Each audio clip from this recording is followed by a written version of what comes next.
حدیث نمبر 6762 حضرت ابو موسیٰ حضرت برا رضی اللہ تعالیٰ عنہ سے روایت کرتے ہیں کہ نبی اکرم صلی اللہ علیہ وسلم جب اپنی خوابگاہ میں تشریف لے جاتے تو یہ کلمات پڑھتے: اے اللہ، میں تیرے نام سے جیتا ہوں اور تیرے نام سے وفات پاؤں گا۔ جب بیدار ہوتے تو یہ کلمات پڑھتے: تمام تعریفیں اللہ تعالیٰ کے لیے ہیں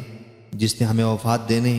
یعنی سونے کے بعد زندہ بیدار کیا اور اسی کی طرف اٹھنا ہے۔ حدیث نمبر 6763 حضرت عبداللہ بن عمر رضی اللہ تعالیٰ عنہ سے مروی ہے کہ انہوں نے ایک شخص کو حکم دیا کہ جب وہ اپنے بستر پر جائے تو یہ دعا کرے: یا اللہ، تو نے میرے نفس کو پیدا کیا، تو ہی اس کو فوت کرے گا، اس کی موت اور زندگی تیرے لیے ہے، اگر تو اس کو زندہ رکھے تو اس کی حفاظت کر،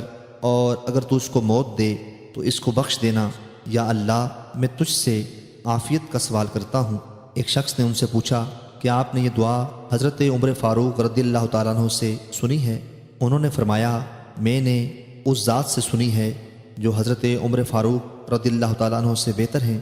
یعنی رسول اللہ صلی اللہ علیہ وسلم سے سنی ہے۔ ابن نافع نے اپنی روایت میں عبداللہ بن حارث سے